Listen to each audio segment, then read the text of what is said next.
and welcome to week 17 of A Year of Wisdom. I'm not usually in my car, I know, but it's been a crazy life this past month and a half. Let's get to reading.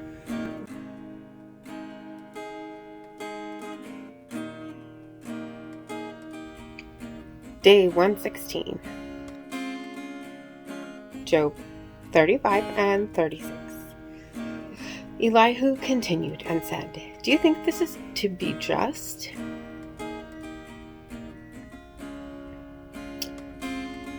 Elihu continued and said, "Do you think this is to be just? You say, I'm in the right before God. If you ask, what advantage have I?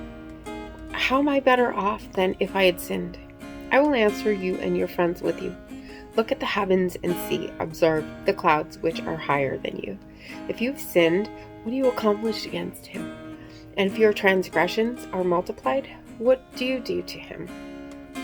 If you are righteous, what do you give to him? Or what does he receive from your hand? Your wickedness affects others like you, and your righteousness, other human beings. Because of the multitude of oppressions, people cry out. They call for help because of the arm of the mighty, but no one says, "Where's God my Maker, who gives me strength in the night, who teaches us more than the animals of the earth, and makes us wiser than the birds of the air?" There they cry out, but he does not answer, because of the pride of evildoers. Surely God does not hear an empty cry, nor does the Almighty regard it. How much less when you say that you do not see him, that the case is before him, and you are waiting for him. And now, because his anger does not punish, and he does not greatly heed transgression, Job opens his mouth in empty talk. He multiplies his words without knowledge. Elihu continued and said, "Bear with me a little, and I will show you, for I have yet something to say on God's behalf. I will bring my knowledge from far away, and ascribe righteousness to my Maker. For truly my words are not false. One who is perfect in knowledge is with you. Surely God is mighty and does not despise any.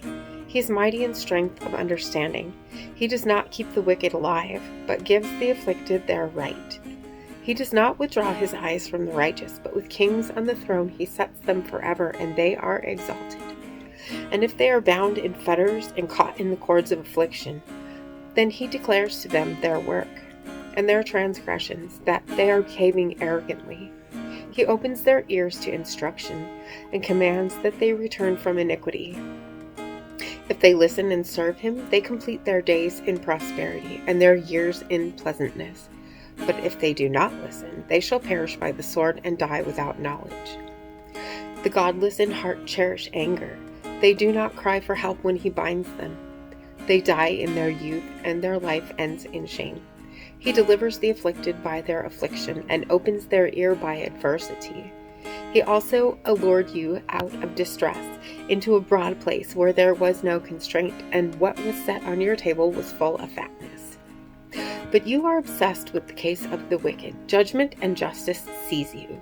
Beware that wrath does not entice you into scoffing, and do not let the greatness of the ransom turn you aside. Will your cry avail to keep you from distress, or will all the force of your strength? Do not long for the night when peoples are cut off in their place. Beware, do not turn to iniquity. Because of that, you have been tried by affliction. See, God is exalted in his power. Who is a teacher like him? Who has prescribed for him his way? Or who can say, you have done wrong? Remember to extol his work, of which mortals have sung. All peoples have looked on it. Everyone watches it from far away. Surely God is great, and we do not know him. The number of his years is unsearchable. For he draws up the drops of water. He distills his mist in rain, which the skies pour down and drop upon mortals abundantly. Can anyone understand the spreading of the clouds, the thunderings of his pavilion? See, he scatters his lightning around him and covers the roots of the sea. For by these he governs peoples. He gives food in abundance. He covers his hands with the lightning and commands it to strike the mark. Its crashing tells about him. He is jealous with anger against iniquity. Proverbs 26. Like snow in summer or rain in harvest, so honor is not fitting for a fool. Like a sparrow in its flitting, like a swallow in its flying, an undeserved curse goes nowhere. A whip for the horse, a bridle for the donkey, and a rod for the back of fools. Do not answer fools according to their folly, or you will be a fool yourself. Answer fools according to their folly, or they will be wise in their own eyes.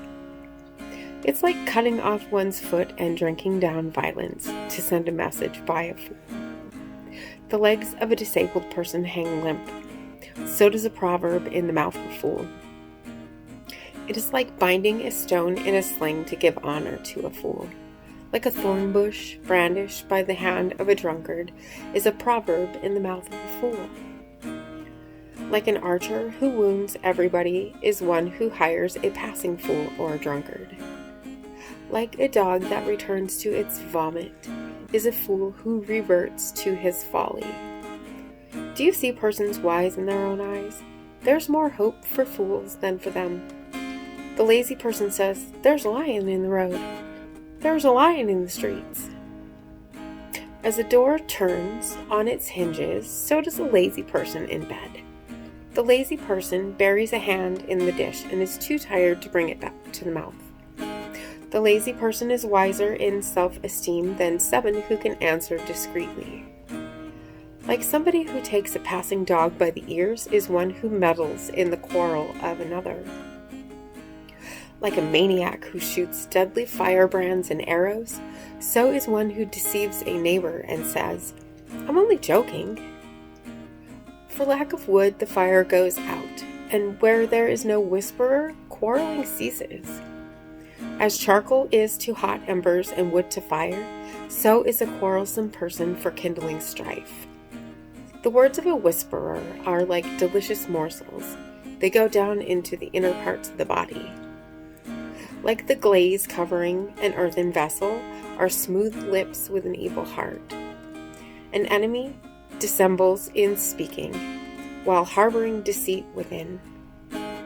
When an enemy speaks graciously, do not believe it, for there are 7 abominations concealed within. Though hatred is covered with guile, the enemy's wickedness will be exposed in the assembly. Whoever digs a pit will fall into it, and a stone will come back on the one who starts rolling.